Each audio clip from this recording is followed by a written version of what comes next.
오늘은 3번을 기도하면 1번은 들어준다는 명당의 치성을 들여 태어난 딸 이야기입니다. 구독과 좋아요 그리고 알람 설정 부탁드립니다. 재미있고도 좋은 글로 보답하겠습니다. 옛날에 아들만 내리 셋을 둔 부부가 있었다. 부부는 천석지기 부자에다가 부업으로 소를 길렀는데 외양간에 암소와 황소가 100여 마리 있었다. 부부는 다른 소원은 없고 오직 예쁜 딸을 하나 낳아서 잘 키우고 싶었다. 그래서 삼신할머니는 물론이고 유명하다는 점쟁이에다가 영험이 있다는 절까지 찾아가서 간절하게 치성을 드렸다. 그러다가 3번을 기도하면 1번은 들어준다는 명당에 관한 소문을 들었다. 그래서 3번이나 찾아가서는 빌고 또 빌었다.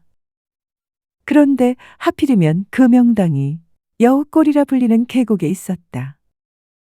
그렇지만 설마 무슨 굳은 일이라도 일어나겠는가 생각하고는 열심히 빌었다. 몇 해 뒤 마침내 소원이 이루어졌는지 귀하디 귀한 막내딸이 태어났다. 아이는 잔병치레 하나 없이 자랐고 부부는 불면 날아갈까 쥐면 터질까 하고 애지중지 아이를 귀하게 키웠다. 아이가 3살 되던 해 이웃 마을에 사는 유명한 점쟁이 노인이 부잣집을 찾아왔다. 희한하게도 노인은 보이지 않는 눈으로 아이를 바라보다가는 한숨을 크게 1번 쉬고는 낮은 목소리로 말했다. 이 아이는 눈빛이 너무 사나워요. 무슨 까닭인지는 모르겠지만 사람이라기보다는 여우에 가깝군요.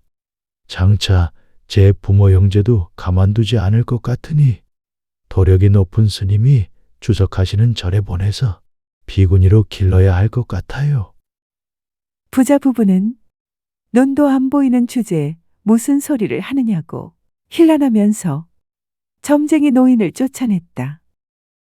그날 밤 개 1마리가 목이 꺾인 채 죽어 있었으나 아무도 멀쩡했던 개가 왜 죽었는지 그 이유를 알지 못했다. 하지만 이때부터 마을 사람들은 부부가 안 듣는 곳에서 여우꼴의 딸이라 아이를 부르며 걱정하면서 수군거렸다. 딸이 커가면서 묘하게도 집안에 재앙이 닥치기 시작했다.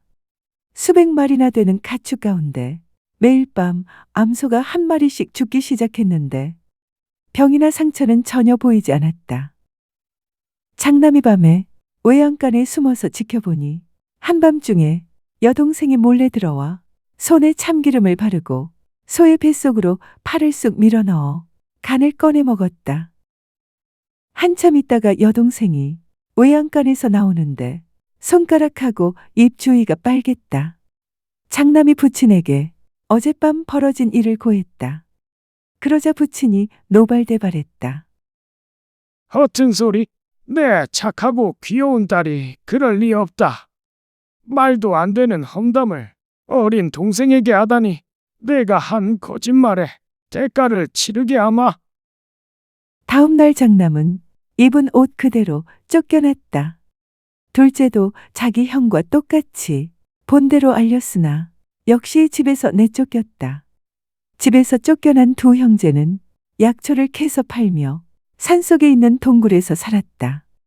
그런데 얼마 지나지 않아 두 형제가 흔적도 없이 산에서 사라졌다. 그러자 마을에는 이런 소문이 돌았다. 밤마다 산속에서 사람 울음이 들린다. 그 울음 뒤에는 꼭 여자아이의 킬킬거리는 웃음소리가 이어진다. 마지막 남은 셋째 아들도 노이가 여우로 둔갑해서는 소의 간을 끄집어내어서 먹는 것을 보고는 아버지에게 알렸다.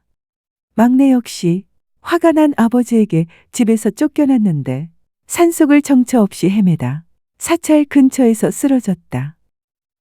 굶주림과 추위에 지쳐 정신을 잃어가던 그때 어떤 백발의 노승이 그를 발견하고는 절에 데려가 극진히 보살폈다.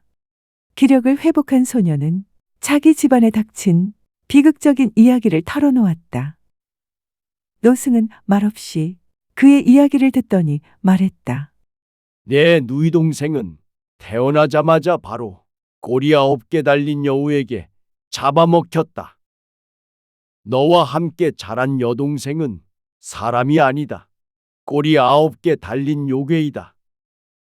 그 요괴는 사람이든 동물이든 생명 있는 것을 1000마리를 먹어야 한다. 그러면 사람이 될 수 있다. 아마 지금까지 먹은 것이 거의 1000마리가 될 것이다. 그러니 힘이 세져서 평범한 인간의 힘으로는 상대할 수 없다. 소녀는 복수심에 불타올랐다. 하지만 동시에 자기 자신의 현재 가지고 있는 능력의 형편없음에 좌절할 수밖에 없었다. 이를 본 노승은 그를 제자로 삼아 요괴를 이기는 도수를 가르쳐 주기로 결심했다.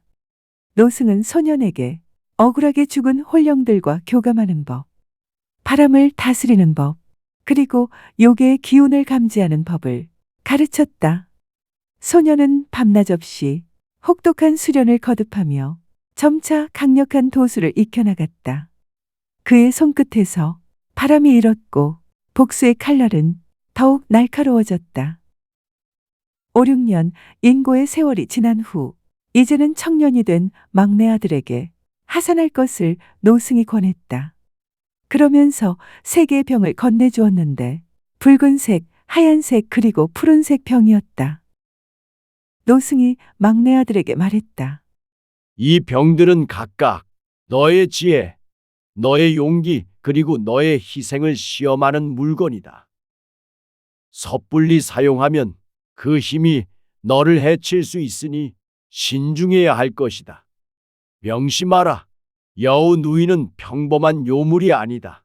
목숨이 위태로우면 이 병을 쓰도록 하라. 막내 아들은 노승의 말을 마음에 새기고 고향으로 향했다. 고향에 가까워질수록 주변은 점점 더 황폐해지고 음산한 기운이 감돌았다. 떼지어 굶주린 들개 같은 짐승들이 나타나 아들을 위협했지만 청년은 두 손을 합장하고 주문을 외웠다. 그러자 짐승들은 으르렁거리기만 할 뿐 덤벼들지는 않았다. 마을로 돌아온 아들은 황폐해진 마을과 잡초와 이끼로 덮인 옛집을 보았다. 마당 한가운데 누이 동생이 햇볕 아래 앉아 자기 옷에 이를 잡아먹고 있다가 그를 보고는 반겼다. 오라버니 그동안 어디 있었어요? 얼마나 보고 싶었다고요?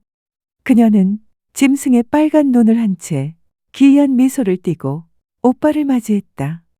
게다가 야릇하고 괴이한 미소를 띠고 있어서 그 모습을 보는 순간 가슴속에 싸늘한 공포가 몰려왔다. 막내는 꾀를 내어 동생에게 부추전을 만들어 달라고 부탁했다. 누이가 밧줄을 꺼내더니 그의 손에 묶은 다음 채소밭으로 부추를 캐러 갔다. 그녀가 부추를 캐러 간 사이 막내는 밧줄을 기둥에 묶고는 말을 타고 도망쳤다. 그가 도망치고 있는 것을 눈치챈 노인은 3번 제주를 넘어 구미호로 변하더니 그를 뒤쫓기 시작했다. 여우가 가까워지자 막내는 하얀색 병을 던져 가시덤불을 만들었다. 조금 있으니 여우가 이를 뚫고 나왔다. 파란색 병을 던지자 깊고도 넓은 푸른 바다가 생겼지만 그녀는 헤엄쳐 따라오며 서글픈 목소리로 속삭였다. 오라버니, 오라버니, 밥 안 먹고 어딜 가시려나? 제주 한번 넘고 말 잡아먹고 제주 한번 넘고 오라버니 잡아먹고 말이 한 끼, 사람이 한 끼, 999을 먹었으니 이제 한 명만 남았네. 아이고 아까워라 오라버니.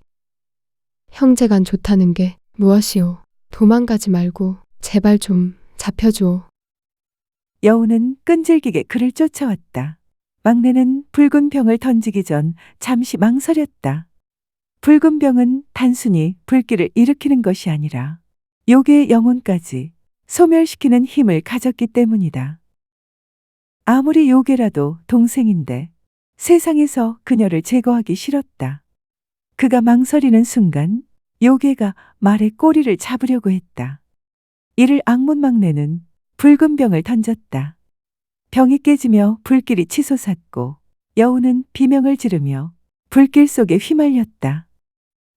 조금 있으니 불 속에서 반쯤 탄 여우가 얼굴을 내밀었다. 그녀는 간절하고도 서글픈 목소리로 막내에게 속삭였다. 오라버니, 나 아주 옛날부터 오라버니를 기다렸는데 첫째 오라버니도 둘째도 그리고 오라버니까지도 왜 나를 버렸어? 막내가 여우 동생의 말을 듣고 가슴이 슬프고 하려 주춤하는 순간 여우의 날카로운 손톱이 그의 목을 노렸다. 그때 숲속에서 화살 한 발이 날아와 여우의 심장을 꿰뚫었다. 활을 쏜 이는 오래전 사라졌던 둘째 형님이었다. 마지막으로 첫째 형님이 커다란 칼을 휘둘러 여우의 목덜미를 끊었다. 여우가 숨을 거두자 마을의 공기가 맑아지고 새들이 날아다니고 노래하기 시작했다. 큰형님이 말했다. 부모님 무덤부터 제대로 만들고 가꾸자. 이 땅을 다시 사람 사는 곳으로 만들자. 몇 해가 지난 후 소문을 들은 마을 사람들이 고향을 찾아서 하나둘씩 돌아왔고 마을은 다시 생기를 되찾았다. 형제는 돌아온 마을 사람들과 함께 터를 일구었고 여우꼴의 전설은 오랫동안 전해졌다. 사람들은 아이를 얻기 위해 무턱대고 비는 것이 얼마나 위험한지 그 전설을 들으며 경계하게 되었다. 고맙습니다. 버전은 다르겠지만 어렸을 때 누구나 한 번은 들어서 무서워서 밤에 잠을 설쳤던 이야기입니다. 용어 풀이와 참고 문헌 그리고 자료 출처는 명기만 하고 따로 읽지는 않겠습니다. 참고하시기를 바랍니다.